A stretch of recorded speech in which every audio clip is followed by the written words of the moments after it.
We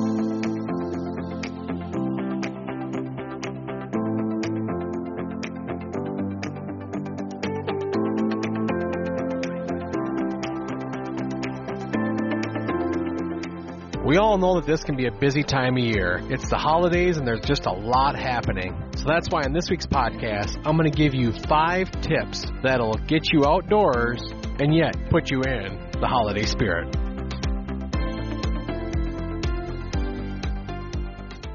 Hey everybody, welcome back to the Wisconsin's Outdoor Explorer podcast. I'm Jason, your host. I'm glad to have you here. I hope you're finding it informative and useful and enjoying it as much as I am enjoying putting it together. So let's jump right in and get started with this week's podcast. We all know this is a crazy time of year. You've got that 1 month between Thanksgiving and Christmas, and we seem to try to jam a lot of things in that time period. Whether it's family get-togethers, Christmas concerts for the kids, you know, you're traveling or you're out shopping, and it's just, there's a lot of things going on. And sometimes that makes it really tough to find time to get out and do a little exploring. Today I want to give you a few ideas that are not only easy, but hopefully they'll help put you a little bit in the holiday spirit.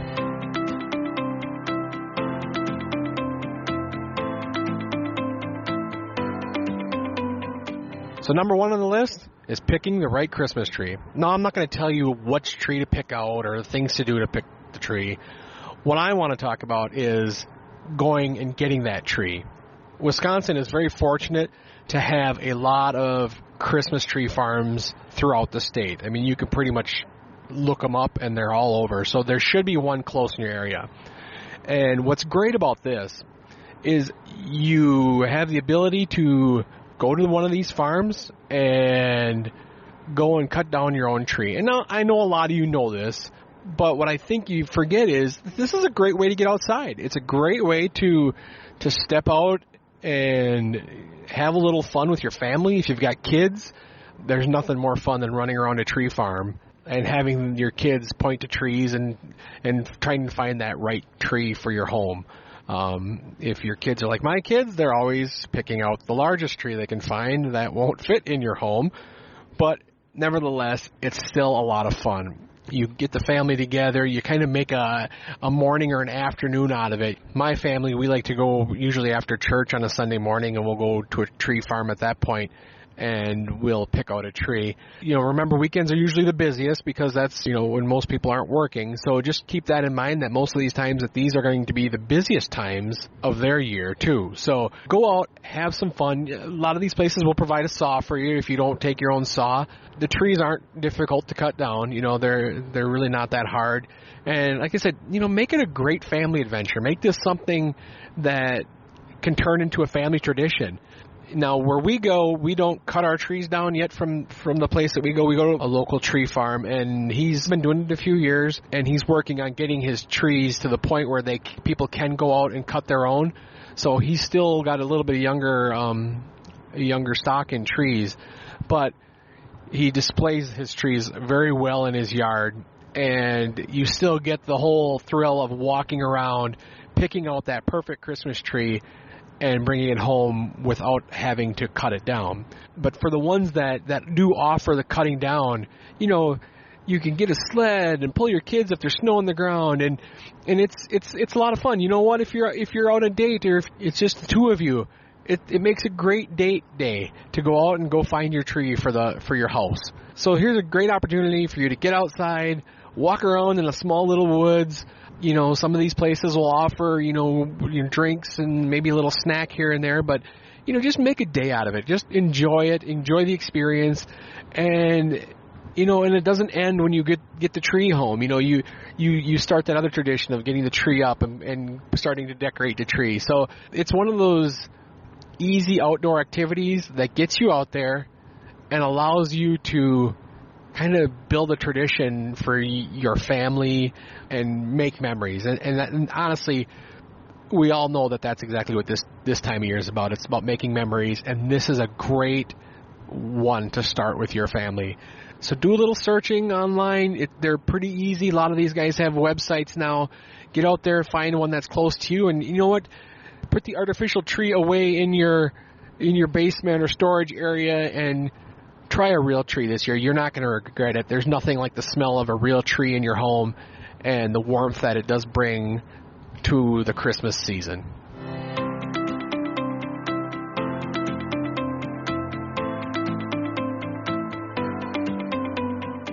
Number 2 on my list of ways to get outside and enjoy the holidays is the Christmas parade, or some call them holiday parades. Whatever you call it, it's a parade. And if you're like my family, we love parades. We love going to parades all summer long if we can. And finding a good Christmas parade is so much fun. There's some that happen during the day, which those are fun, but the ones that we really enjoy are the ones that are happening in the evening when it gets dark out. They put a lot of effort into some of these parades, and the lights and the show, and they're completely different from the summer parades, in my opinion. It's a treat. I mean, you're all bundled up, you're drinking hot chocolate that you bring, and you're really getting a sense of the whole light show. And for some, this is what kicks off your holiday season. And again, there's a lot of them going on throughout the state, so check it out. It's a great thing to do with the kids. It's a great date night for the holidays. You know, we're all so busy, sometimes we forget about spending a little bit of time with each other. And this is a great way to do it, to get out there and go see a parade, enjoy the parade, you know, go have a nice dinner afterwards. Enjoy this time of year and enjoy what could become another family tradition for you. You know, going to a Christmas parade close to you. It's a great way to kick off the holiday season, and it's fun for kids. It's fun for adults. My wife and I, we enjoy going to the parades, I think, almost as much as our kids do. So find a parade in your area and try it. If you've never been to one, this is a must. You got to do this. You got to get out there and try to find one of these parades and check them out, okay?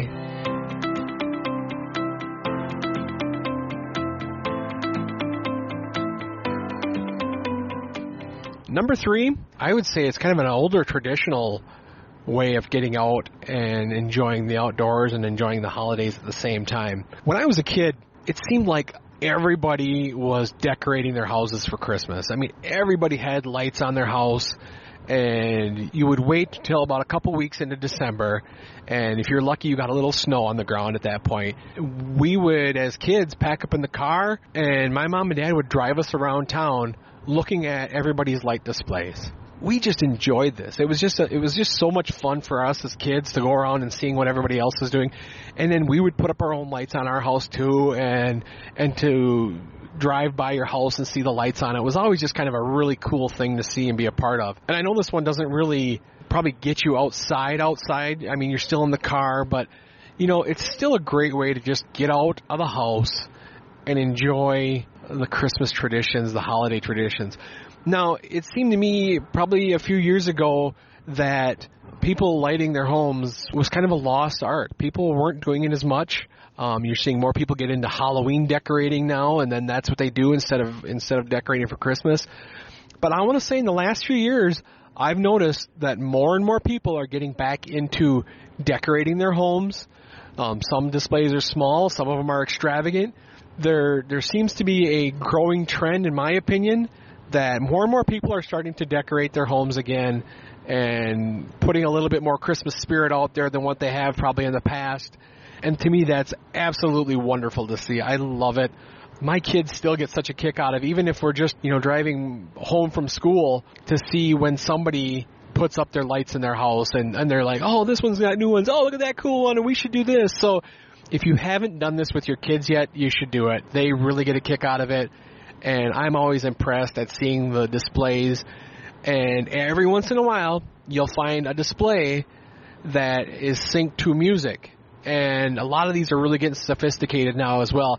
They'll have a radio station that you can tune into, and they'll usually have a sign out in front of their yard at what station you can listen to. But then the music will play in your car radio, and the light display will flicker and dance to whatever music they have it programmed to. And if you haven't experienced one of these, it's really cool. Now, Some of these are a little harder to find, but once the word gets out that they're out there, they're really neat to go see, and it's definitely worth the time to spend and drive around, check out a good light display, and really get the kids excited about Christmas and the holidays.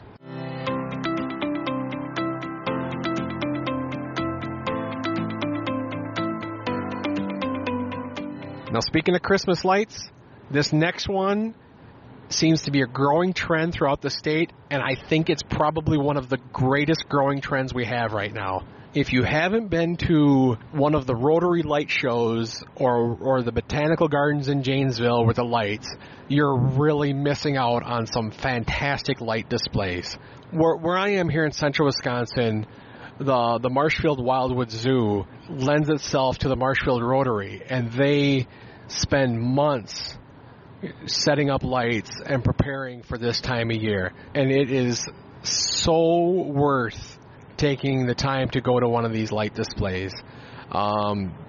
They spend a lot of time putting lights up, getting everything ready, and for most of them, for a simple food donation or a simple donation of money, you're able to walk around through the light displays, drive through some of them. They are really set up really well, and you'll wonder how many lights. I mean, they probably have millions of lights at some of these displays, and they are just truly amazing. I mean, we try to go every other year with our family, and this is something that the grandparents, my parents, really love going to see. It's a special treat for us to go every year if we can and get out and see the lights, enjoy the lights, and maybe go grab a pizza afterwards. But these displays are growing throughout the state. There's more and more being put up, it seems, every year, and it's a lot of fun. It's really if the weather's not too cold, you can walk around. I mean, I've been to some of these where it's been pretty close to zero, but you still enjoy it. You bundle up, the kids run around and see all the lights. And again, this is an activity that you can do in the evening. Obviously, you would do it in the evening, and it's really kind of neat to see it up close, up personal, and walk around and take your time and look at all the displays that they have and all the hard work and time that goes into it. And I know some of the popular ones are the Riverside Park in La Crosse, Irvine Park Zoo in Chippewa Falls does a really nice display. I mentioned the Wildwood Park and Zoo in Marshfield. They do a really nice display that one's close to us that we try to get to yearly. And then the Janesville Botanical Gardens also does a display. And I haven't been to that one. That's definitely on my bucket list. There's more. I'll put some links to some more of those in the show notes here, so definitely check those out. And a lot of times they'll start right after Thanksgiving, and they usually go until the 1st of January. So you've got the whole month of December usually to go check out one of these light displays. Definitely take some time, check them out, and you won't be disappointed. It's so worth the donation of food or donation of money that you have to give. Like I said, a lot of these, what they'll do is they'll set up a charitable cause. That's where the donation will go to a special cause that they've set up for that year, and it's really worth it. It's a great thing. It's a great traditional thing to do year in and year out.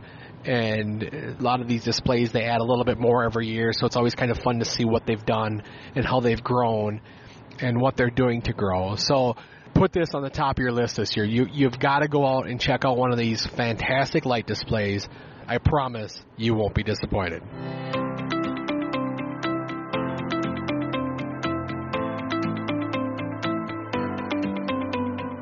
The final thing on my list is a bit of a stretch probably for a lot of people. It is for me in a way, but I wanted to add it here because I really think it's something that has been lost through the years and would love to see it come back. It's old-fashioned, going door-to-door Christmas caroling. Now, I know what you're saying. That's not us. We don't like doing that. But just hear me out a little bit.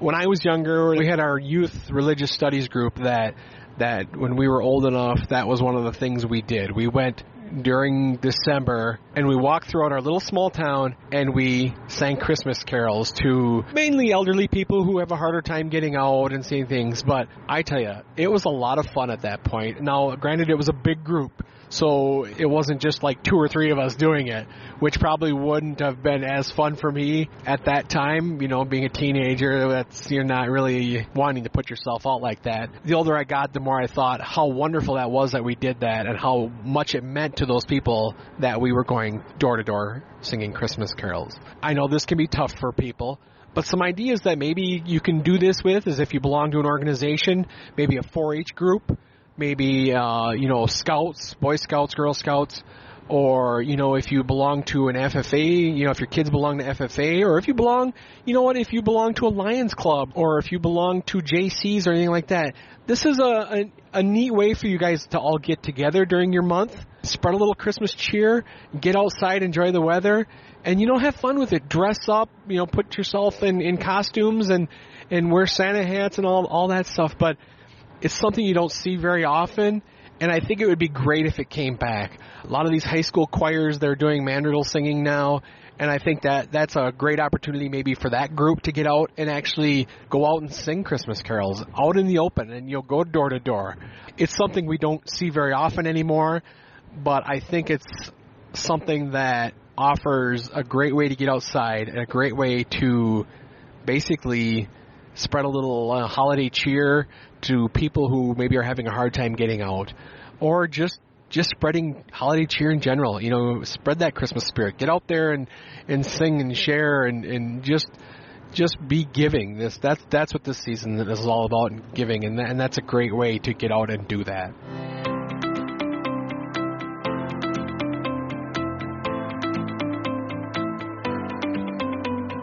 There you have it. There's 5 easy tips for you to get outdoors this holiday season. No matter how busy you get, these are things that you can do together as a family, as a couple, or individually. And maybe you'll start a new tradition in your family with one of these things. Like I said, go get that tree this weekend. Go see some lights. People put a lot of work into this. I know I appreciate compliments when people see my house and my lights. So go out there and get the holidays started. Kick them off right. Get some new traditions going in your family. Just enjoy it. Just enjoy this time of year. That's what this time of year is all about. Enjoying yourself, enjoying it with family, spending time with your family. That's what's important at this time of year. Thanks again for joining me for this week's podcast. Please subscribe. Please leave a comment. Feel free to message me or, drop me an email. Go to my website, wisconsinsoutdoorexplorer.com. You can find links to my YouTube page and Facebook and Twitter, and just connect with me. Let me know how things are going. Let me know how you like the show. Like I said, I really enjoy putting this together for you guys. I hope you're enjoying listening to it. And get out there, be one of Wisconsin's outdoor explorers. Thanks for listening to the Wisconsin's Outdoor Explorer podcast. For more great information about being an outdoor explorer, visit our website at wisconsinsoutdoorexplorer.com. Be sure to check out the blog page and follow us on social media. And don't forget to subscribe to this podcast wherever you listen to your favorite podcasts.